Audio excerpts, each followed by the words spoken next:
네, 안녕하세요. 백설 읽어준 남자 킬리만입니다. 제가 보름 정도 뉴스를 읽어드렸는데 뉴스를 읽다 보면은 뉴스 내용이 계속해서 반복해서 나오는 것을 확인할 수 있습니다.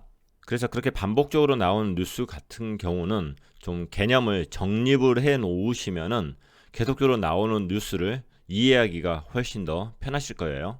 CBDC는 별도의 영상으로 CBDC가 왜 태어났고 앞으로 어떻게 진행이 될 건지에 대해서 다른 영상을 만들어 놨으니까 그 영상을 한번 참고해 주시면 감사드리겠습니다. 자, 오늘은 그동안 나왔던 CBDC에 관련된 뉴스들을 간략히 정리를 해보고 그 다음에 중국에서 지금 일어나고 있는 일들에 관련해서 찌라시가 있습니다. 그 찌라시를 한번 정리를 해드릴 거고요. 그리고 다시 CBDC 관련된 뉴스들을 최근에 제가 못 읽어드린 것 중에서 CBDC 관련된 뉴스만 한번 전체적으로 읽어보도록 할게요. 자, 중앙은행 디지털 화폐인 CBDC 같은 경우는 2008년 글로벌 금융위기 이후에 경기 부양을 위해서 논의가 되었다는 거죠. 즉 양적 완화를 위해서 CBDC가 논의가 되었었다. 이거 중요한 포인트입니다. 그리고 CBDC는 디지털 화폐이지 암호화폐가 아니다.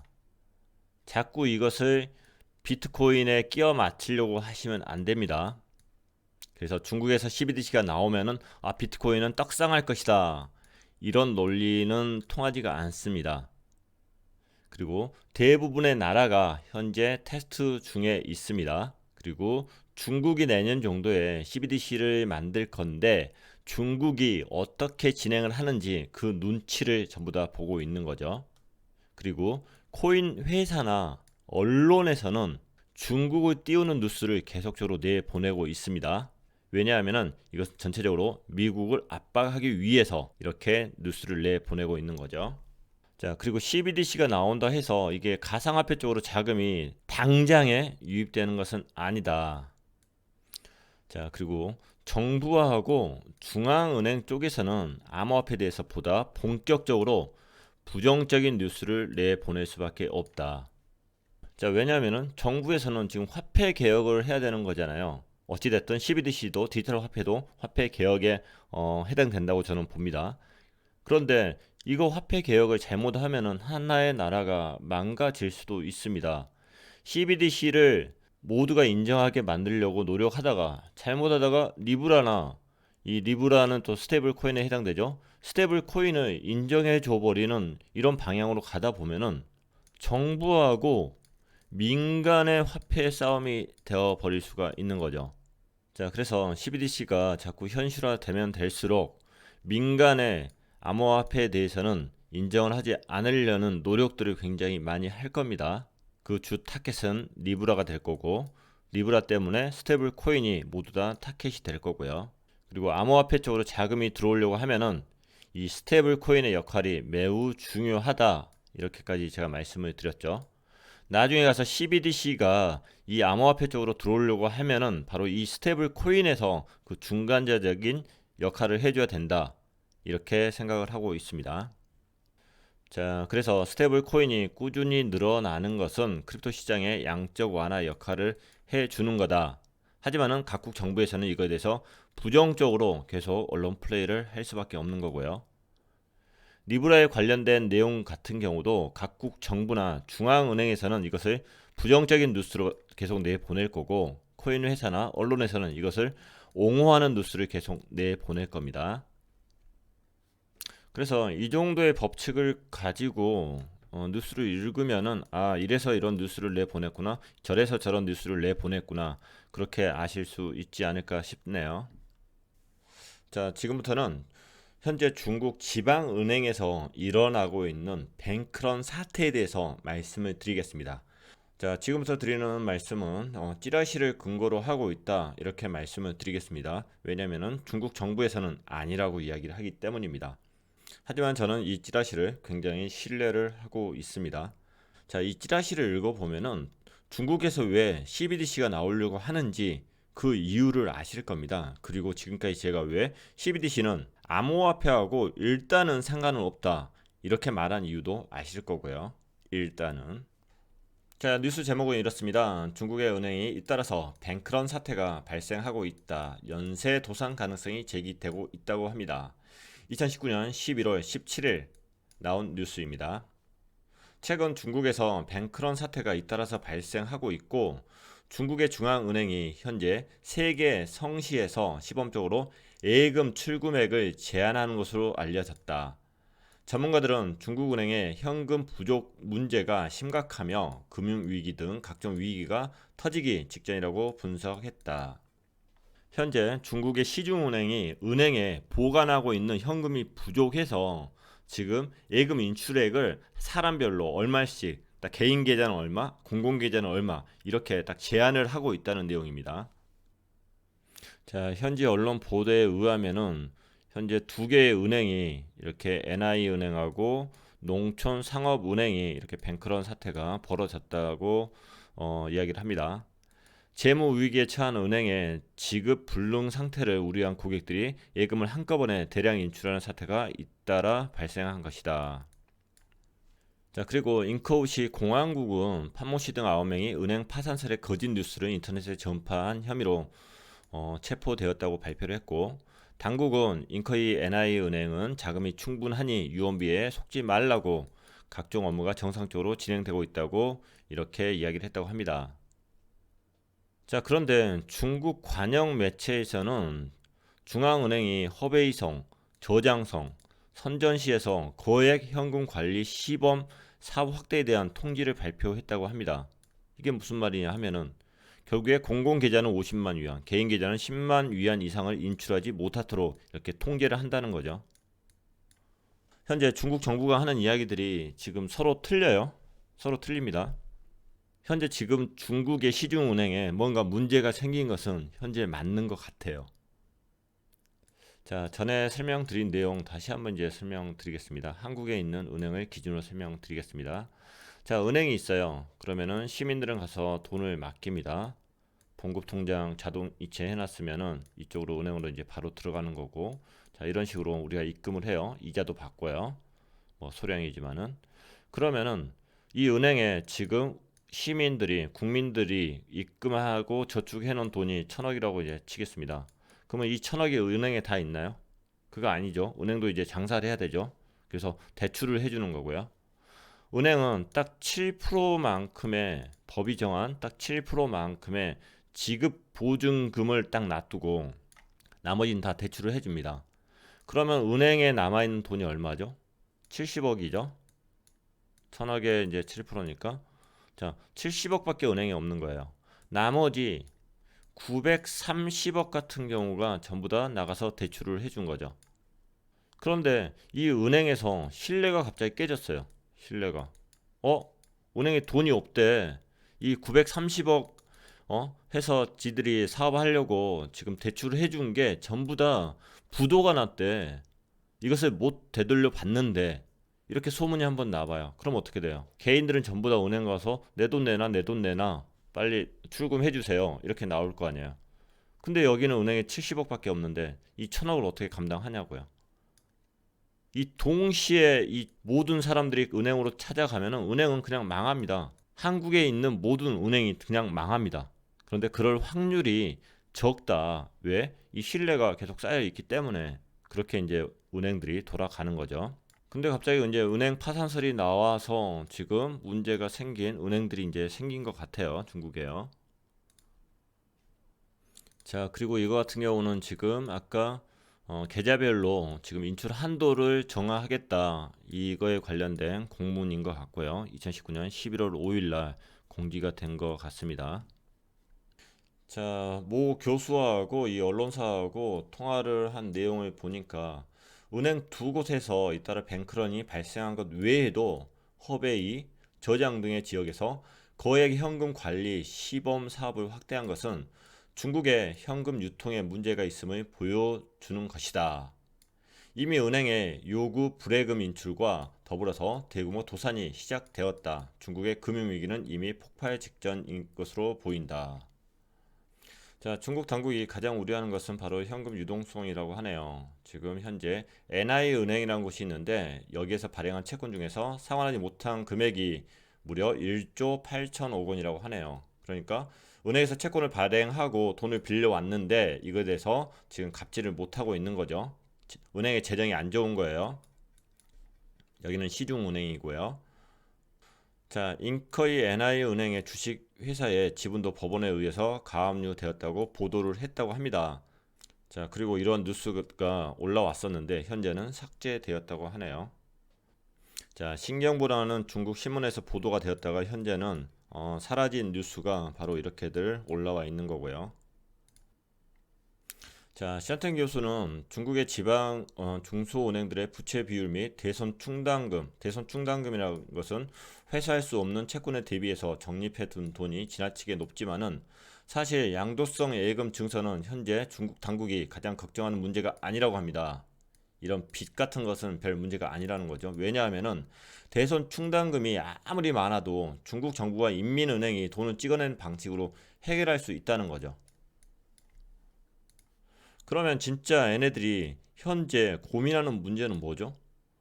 중국 당국이 직면한 더 큰 문제는 진짜 뱅크런이 발생해서 단기간에 현금 유통이 부족해진다는 바로 이것입니다. 자, 저는 현재 이 문제를 어떻게 해석하냐면은 2008년도 금융위기 때부터 생겨난 문제이지 않을까 이렇게 생각을 합니다. 리먼 브라더스 사태 일어났었을 때고요. 자, 2008년도 글로벌 금융 문제가 생겼을 때 전 세계는 이 문제를 어떻게 대응했었죠? 자, 세계는 이 문제를 어떻게 대응을 했냐 하면은 양적 완화로 대응을 했습니다. 돈을 계속 찍어내서 계속 이제 푸는 거죠. 계속 돈을 쓰게 만드는 거고. 자, 이 돈을 찍어내는 과정에 대해서 한번 생각을 해 볼게요. 자, 일상적으로는 정부가 양적 완화를 하려면 돈을 써야 되잖아요. 그 돈을 어떻게 감당을 하죠? 가장 큰 게 일단 세금일 거고요. 세금을 걷어서 그것을 이제 다시 푸는 거죠. 자, 두 번째는 국채를 발행하는 거죠. 국채를 이제 발행하는 거고. 자, 이렇게 국채를, 이렇게 채권을 발행하면 누가 사주죠? 대부분 이제 시중은행들이 사주죠. 시중은행들이 사주게 되는 거고.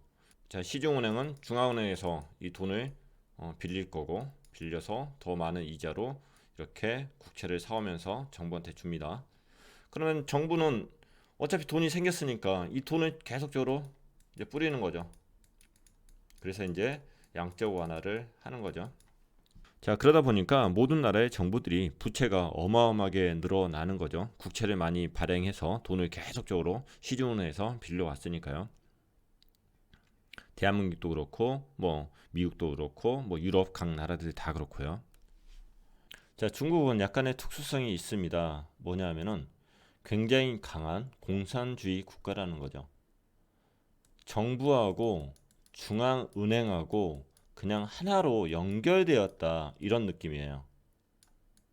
그래서 돈을 씀에 있어서 양적 완화를 함에 있어서 어떤 방법을 썼느냐 하면은 중앙은행에서 시중은행으로 돈을 뿌립니다. 시중은행으로. 그리고 이 시중은행에서는 각 기업체로 또 돈을 빌려주겠죠. 대출을 많이 해주겠죠. 기업 같은데. 그리고 중국에서는 이제 어마어마한 사업을 하죠. 가장 유명한 게 1대1로 사업을 하게 됩니다. 바로 중국하고 중국 이외의 나라들하고 연결하고 협동하는 그 목표를 두고 이 사업을 진행을 하는데 이 사업은 크게 두 가지로 나눠집니다. 육지 기반의 실크로드 경계벨트하고 또 다른 하나는 해상 기반의 21세기 해상 실크로드 이 계획이 중심이 되는 거고요. 여하튼 어마어마하게 돈을 많이 때려 박습니다. 자, 그러면서 이 기업들이 신도시도 많이 짓고 그리고 도로 사업도 계속 뚫고 근데 문제는 중국에 유령 도시가 많이 있다는 거 아시죠? 도시에 사람들이 없어요. 안 살아요.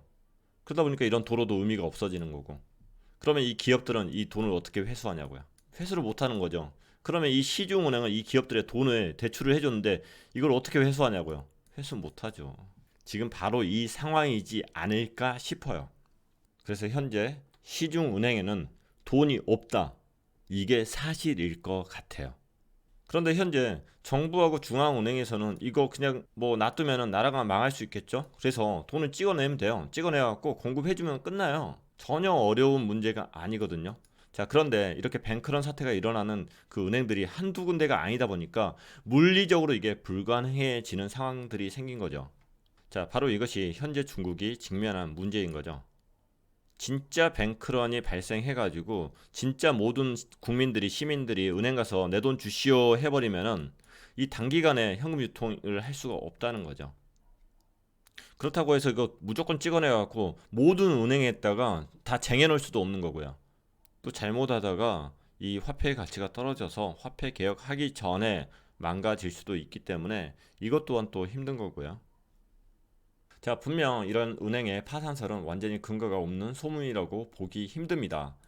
중국 공산당이 정말 두려워하는 것은 대규모 뱅크런이 나타나는 것으로, 일단 이런 공포가 퍼지기 시작하면은 도처에서 이런 현상이 나타날 것입니다. 중국 공산당은 한편으로 이런 사실이 아니라는 성명을 내고 있고, 한편으로 소문 유포자를 체포하면서 이런 일이 시작하는 것을 막으려고 하고 있습니다. 사실상 중국 공산당이 가장 우려하는 것은 바로 현금 유동성 문제입니다. 자, 셔턴 교수가 이렇게 이야기했습니다. 다수의 중국 은행에서 나타나고 있는 과다 부채와 현금 잔고 부족 문제는 이미 상당히 심각하다. 자, 그리고 오늘 가장 중요한 이야기입니다. 이 이야기가, 자, 중국 공산당이 사중 전후로 인해서요. 이거 사중 전후라는 게 전에 시진핑이 블록체인 사업을 강화해야 된다, 그 회의를 이야기하는 겁니다. 블록체인과 디지털 화폐를 언급한 것도 이를 자금 부족과 현금 부족 문제를 해결하는 방법으로 간주했기 때문이라고 풀이했습니다. 자, 그래서 CBDC의 문제를 너무 쉽게 생각하시면 일단 안 됩니다. 일부에서는 이렇게 생각을 하죠. CBDC 발행해가지고 얘네들이 비트코인 많이 가지고 있으니까 비트코인 가격 펌핑해가지고 얘네들이 수익 많이 내려고 한다?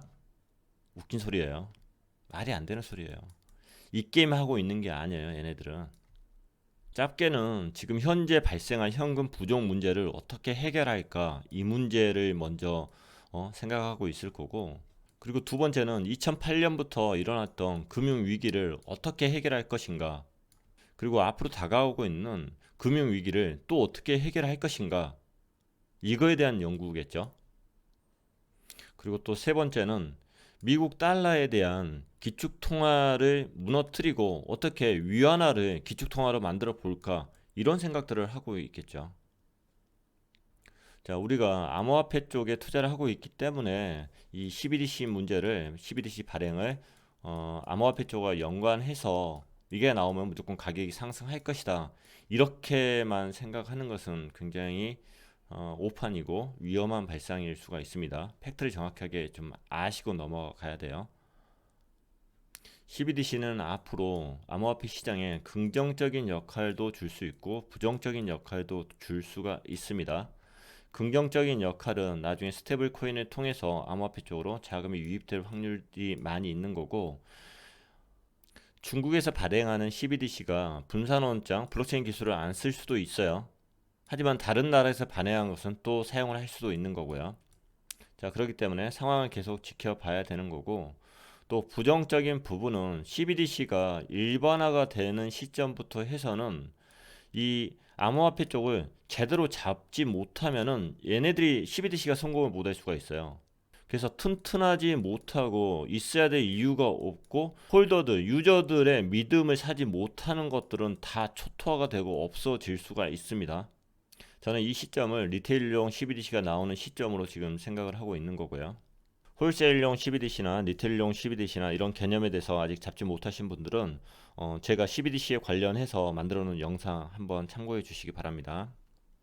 자, 중국의 NI은행의 뱅크런 사태가 보도된 후에 누리꾼들이 한 7만 건 이상의 댓글이 이렇게 달렸다고 하네요. 중국 공산당 자체가 본래 거짓말과 폭력으로 일어섰기에 백성들이 이미 믿지 않는 것이고, 중국 공산당 역시 믿게 할 방법이 없을 것이다. 이를 중국 공산당의 전면적인 파산과 붕괴가 임박한 것으로 분석을 했다고 합니다. 자, 방송 초반부에 저는 이것을 찌라시라고 먼저 말씀을 드렸습니다. 자, 하지만은 전체적인 내용을 읽어보니까 굉장히 신빙성이 있어 보이고요. 저는 중국이 망할 거라고 생각은 하지는 않습니다. 하지만은 이건 굉장히 심각한 문제입니다. 중국이 문제가 생기면은 한국이 멀쩡할 거냐? 전혀 그렇지 않습니다. 경제적으로 큰 타격을 입을 거예요. 한국 같은 경우는 내수 시장이 30이면은 대외 의존도가 70%입니다. 그중에 상당수가 중국 쪽이고요. 중국이나 일본 같은 경우는 내수 시장이 70이고 그리고 대외 의존도가 한 30 정도로 보더라고요. 중국이 파산했는데 대한민국이 그 타격을 받을 수도 있다. 이건 굉장히 위험한 시그널이다. 이렇게 일단은 생각을 합니다. 자, 2019년 7월 18일자 자료에 의하면은 대한민국 같은 경우에 전체 경제에서 수출입이 차지하는 비중인 무역 의존도 이게 일본의 2배를 넘어서 70%에 육박한다고 합니다. 자, 무역 의존도가 높으면은 대외 환경이 불안해질 때 그만큼 국내 경제가 영향을 받기 때문에 무역 대상 국가를 다변화하고 주요 소재 부품을 국산함으로써 국제 경제 기반을 안정적으로 만들 필요가 있다는 지적이 나옵니다. 자, 지금까지 중국 찌라시를 가정한 뉴스를 읽어보았는데 어떻게 느낌이 오시나요? 자, 지금부터는 제가 말씀드린 CBDC에 관련된 이 정리 내용을 기준으로 해서 코인 리스트에 나와 있는 CBDC 관련 뉴스들을 한번 읽어보도록 하겠습니다. 자, 11월 21일 19시 이전 뉴스를 해가지고 CBDC 관련 뉴스만 몇 개 읽어보도록 하겠습니다. 자, 오늘자 새벽 1시 31분에 나온 뉴스입니다. 미 연준 의장이 CBDC에 관련 연구는 진행 중에 있다. 하지만 개발은 아직이다. 이렇게 이야기했다고 하네요. 자, 제롬 파월 미국 연방준비제도 의장이 한 인터뷰에서 이렇게 이야기했습니다. 미 연준이 중앙은행 발행 디지털 화폐 CBDC 개발을 하고 있지는 않지만은 CBDC 발행에 드는 비용과 이점을 지속적으로 평가하고 연구하고 있다. 미 연준은 CBDC가 가져올 새로운 기회와 한계점을 이해하기 위해서 소규모 실험과 연구를 진행하고 있다. 다만 CBDC를 발행하기 위해서는 디지털 화폐의 통화 및 지불 정책, 재무 건전성, 규제 감독 및 운영 문제, 사이버 공간에 대한 취약성 등 여러 가지 문제점을 우선적으로 해결해야 한다. CBDC의 발행 목적은 연준이 디지털 화폐를 사용해 모든 지불과 결제 데이터를 빠짐없이 연속적으로 기록해 나가는 것이다. 하지만 이는 데이터 프라이버시와 정보 보안 문제를 야기할 수 있다. 자, 미국이 CBDC에 대해서 계속 연구를 하고 있다. 패드코인도 연준에서 만들어서 테스트를 했다. 이것까지 전에 말씀드렸었죠. 자, 미국도 위기를 느끼면은 언제든지 이렇게 디지털 화폐 CBDC를 발행할 준비 태세는 갖추고 있다. 이렇게 해석하면 될 것 같습니다. 미국뿐만 아니라 전 세계 80%의 나라가 전부 CBDC를 최소한 테스트를 하고 있다. 이렇게 보시면 맞을 것 같아요. 최소한 연구는 하고 있다. 대한민국도 동일합니다. CBDC 관련 뉴스들이 많이 없네요. 왜 이렇게 줄었죠? 자, 2019년 11월 18일자 뉴스고요. 중국 연구원이 CBDC 시장 선점 국가가 국제금융 주도권을 장악할 가능성이 높다 이렇게 발언을 했네요. 블록체인 세계에서 롤메이커가 되기 위해서는 제일 먼저 최고의 퍼블릭 체인을 출시하고 많은 사람들이 해당 블록체인을 사용해야 한다며 디지털 화폐는 100% 기술 싸움도 금융 발언권 다툼도 아니다. 어떤 국가가 자국 법정 화폐 연동 스테이블 코인을 우선적으로 발행해서 가장 큰 시장 점유율을 기록한다면은 어느 정도 국제 금융 주도권을 장악할 수 있다고 이야기를 했다고 합니다. 중요한 이야기를 했네요. 사실은 이게 엄청난 이야기인데 지금. 근데 이거 사실은 원문을 좀 봐야지만이 알 것 같아요. 이런 발언을 중국에서 했을 리가 없는데. 저는 일단은 이렇게 지금 들려요. 어떤 국가가 자국 법정 화폐를 앞에서 CBDC를 이야기했으니까 이게 바로 CBDC에 대한 자국 법정 화폐이고 이것과 관련해서 스테이블 코인을 발행한다고 하면은 국제 금융 주도권을 장악할 수 있다. 전 사실은 이렇게 들리거든요. 약간 저희가 지금 잘못 해석을 했어요, 분명히. 근데 저는 지금 이렇게 보여요. 죄송합니다. 제가 본대로 지금 이 뉴스가 해석이 된다고 하면은 제가 보고 있는 지금 방향이 맞아요. 근데 지금 중국 연구원이 이렇게까지 발언을 하지는 않았을 것 같아요. CBDC에 대해서 스테이블 코인이 발행된다? 이렇게까지 할 수는 없을 것 같고, 자국 법정화폐에 연동된 스테이블 코인이란 이 전체 문장을 얘는 CBDC로 지금 생각하지 않았을까? 이렇게 생각이 드네요. 일단 정신 차리고 다시 보면은 그러네요. 예. 일단 블록체인 세계에서 룰 메이커를 만든다는 것은 이게 시진핑 발언이고요. 블록체인에 대해서 세계 기준을 만든다. 이건 시진핑이 했던 발언이고, 어떤 국가가 자국 법정화폐 연동 스테이블 코인을 우선적으로 발행해, 이거 자체가 CBDC를 의미하는 것 같아요. CBDC를 그냥 이렇게 표현을 한 거로 보입니다. 그래서 먼저 선점하면은 이게 곧 국제 금융 주도권이 될 것이다. 즉 기축통화가 될 수도 있다. 이런 의미로 뭐 이야기를 하지 않았을까 싶네요. 자, 그리고 중국 연구원이 또 이런 이야기를 했습니다. 중국의 CBDC는 향후 블록체인 기술 적용이 가능할 것이다. 즉 여기서 향후라는 것은 지금 현재는 디지털 화폐이고 블록체인 기술이 적용이 안 된다. 이런 의미인 거고, 향후에 블록체인 기술로 지금 발전할 수 있다. 이런 의미로 받아들여야 될 것 같습니다. 자, 칭화대 박사님이 이렇게 이야기를 했습니다. 중국 인민은행은 디지털 화폐 발행과 관련된 기술적 준비를 모두 마쳤으며 정책 승인만 나면은 곧바로 발행 가능하다. 이렇게 이야기를 했고요. 총 5가지로 정리가 되어 있습니다. 중국의 CBDC, 여기서는 DCEP. DCEP는 현금을 대체할 것이다. 즉 위안화를 대체한다는 거고요.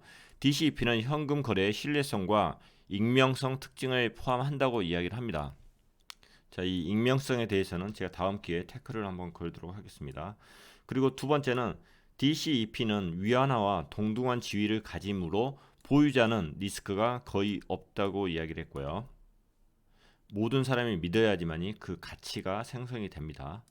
그리고 세 번째, 설계 측면에서 개인정보 보호가 법률적으로 규정할지 여부는 디지털 화폐 향방에 중요한 영향을 끼칠 것이다. 자, 맞는 이야기지만은 이 부분은 조금 더 두고 보도록 하겠습니다. 자, 네 번째, 인민은행은 DCEP에 블록체인 기술을 적용하지 않았지만 중요하죠. 처음에 나온 것은 전혀 블록체인 기술이 적용되지 않았답니다. 분산 원장이 사용되지 않은 거죠. 관련 기술은 오픈되어 있다. 향후 상업은행이 블록체인 기반 디지털 화폐 발행을 원한다면 인민은행이 이를 허용할 것이다. 오, 재밌는 발언을 했네요. 자, 상업은행이 블록체인 기반의 디지털 화폐를 발행을 원한다면은 이를 허용한다. 자, 여기서 제가 또 오역을 살짝 할게요. 잘못된 번역을 하나 할게요. 블록체인 기반 디지털 화폐, 이게 뭐예요? 암호화폐죠. 자, 이 암호화폐가 중국의 DCEP하고 패깅을 이루면 이거 뭐예요? 바로 스테이블 코인이죠. 이를 허용할 수 있다. 인민은행이. 자, 저는 이렇게 읽힙니다. 올바른 번역은 아닌가 알지만은 충분히 이렇게 오역을 할 수가 있습니다. 자, 다섯 번째. 각국이 CBDC 발행을 서두르고 있는 배경에는 페브코인 리브라의 작용이 컸다.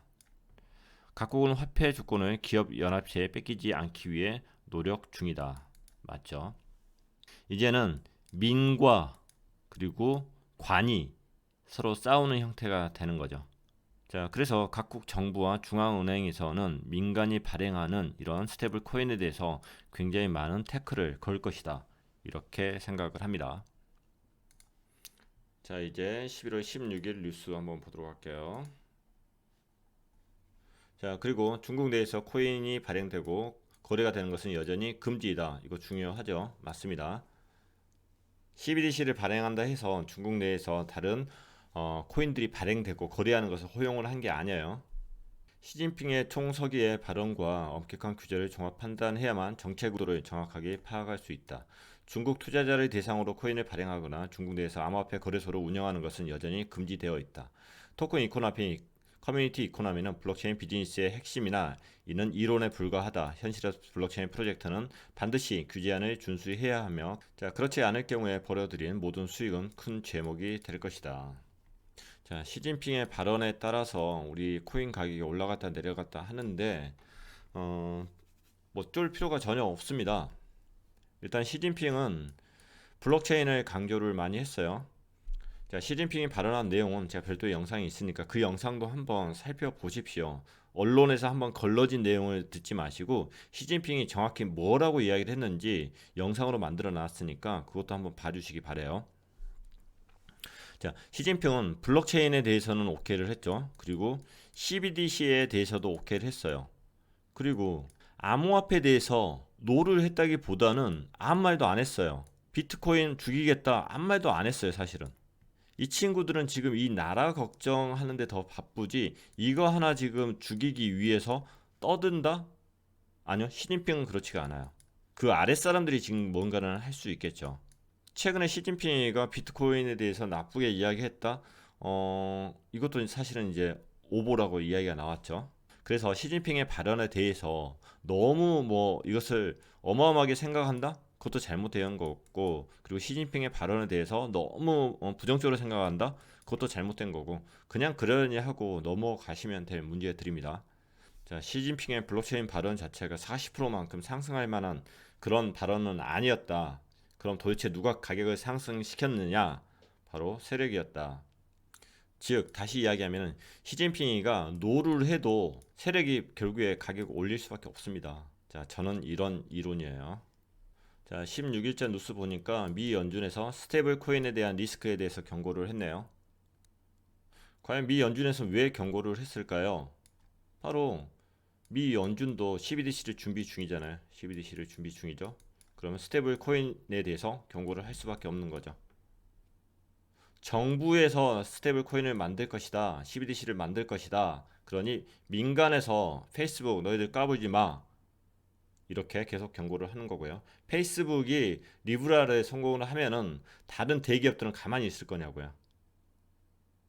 자, 미 연방준비제도위원회가 자체 발행한 11월 금융안정보고서에서 스테이블코인 리스크를 경고했습니다. 이에 따르면 패드는 스테이블코인 발행사에 대한 신뢰가 갑작스럽게 무너지고 집단 예금 인출 사태가 벌어질 때 국제 경제는 물론 전 세계 금융 시스템이 심각한 위험에 마주할 수 있을 거라고 설명을 했다. 또한 리브라와 같이 전통 대형 플랫폼이 추진하는 스테이블 코인 프로젝트는 당국이 대응하기도 전에 급속도로 보급될 가능성이 큰 만큼 특히 주의를 기울여야 한다. 이렇게 지적을 했습니다. 자, 첫 번째는 발행사는 담보 메커니즘 운영 방식을 투명하게 공개해야 하고, 두 번째는 엄격한 실명 인증 KYC 개인정보 보호 의무를 다해야 하며, 세 번째는 세부 서비스 약관을 비롯해서 기초 자산에 대한 발행사 권리 여부를 고객에게 충분히 설명해야 된다.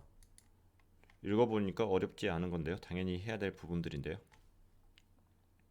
자, 11월 15일자 한번 읽어보겠습니다. 자, 중국의 중앙은행인 인민은행이 오늘 33조 원 규모의 유동성을 공급을 한다고 하네요.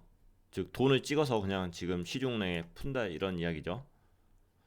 자, 오늘 인민은행은 중기 유동성 지원 창구인 MLF를 통해서 시장에 약 2천억 위안, 하나로 33조 원 이렇게 공급할 것이라고 밝혔다고 합니다. 동시에 성 단위 행정구역 내에 운영하고 있는 상업은행의 지급 준비율을 1% 낮추는 제2차 조정이 진행될 예정이며, 이를 통해서 시장에 장기적으로 약 400위안, 하나로 6조 원이 풀릴 예정이라고 덧붙였다고 하네요. 지금 현재 중국 경제가 안 좋습니다. 그것을 양적 완화를 하기 위해서 계속 돈을 찍어서 지금 풀고 있습니다. 근데 물리적으로 이렇게 푸는 데에 대해서 굉장히 부담감을 느끼고 있을 거예요. 그래서 양적 완화 측면에서도 CBDC 발행이 급하고, 그리고 뱅크런 사태를 막기 위해서도 CBDC 발행이 급하다. 이렇게 생각하고 넘어가면 될 것 같습니다. 자, 이상으로 제가 지금까지 읽어드리지 못한 CBDC 관련된 뉴스들을 다 읽어드린 것 같습니다. 자, 앞으로도 CBDC 관련된 뉴스들은 꾸준히 나올 겁니다. 하지만은 이런 법칙에다가 맞추면은 어떤 뉴스도 쉽게 이해할 수 있다. 이렇게 생각이 되고요. 이 법칙이 무조건 맞다? 절대 그렇지 않을 거예요. 시장 분위기나 상황에 따라서 이 뉴스에 대한 법칙들은 계속 바뀌어 나갈 겁니다. 그리고 제 생각에 오류가 있다고 하면은 이 법칙들은 언제든지 또 수정해 나갈 거고요. 하지만은 어떠한 뉴스를 읽을 때 틀을 하나씩 마련을 하면은 그 다음 뉴스 읽을 때 굉장히 이해하기가 편하다는 거. 그래서 반복적인 뉴스들이 나오면은 도대체 이건 왜, 뭐 때문이 이렇게 이야기를 했을까? 그 원인을 찾으면은 뉴스 읽기가 훨씬 더 편하다. 그리고 우리는 투자자니까 투자를 할 때 어떻게 활용을 할까? 여기까지 생각해 낸다고 하면은 최고의 투자 습관이 되지 않을까 싶습니다. 자, 오늘은 CBDC 관련된 내용을 쭉 한번 정리해봤고, 그리고 중국 찌라시 뉴스도 한번 읽어봤습니다. 제가 개인적인 상황들이 좀 여의치 않아서 매일같이 뉴스를 읽어드리지는 못하고 있습니다. 그리고 크립토 유튜버로서 제가 가능성이 있는지 좀 체크를 해봤는데 그다지 잘하지는 못하는 것 같아요. 재밌게 좀 하고, 그리고 구독자도 많이 늘고 이래야 되는데 부족하다 이런 생각이 많이 들고요. 자, 그래서 앞으로는 조금 더 편안하게 그냥 방송하려고 합니다. 생각나는 거 있으면은 그때그때 뭐 같이 공유했으면 좋겠다 이런 부분들이 있으면 같이 공유하도록 하겠습니다. 자, 오늘 방송은 여기서 마치도록 하겠습니다. 혹시라도 도움이 되셨다면 구독, 좋아요, 그리고 알람 버튼까지 부탁드리겠습니다. 감사합니다.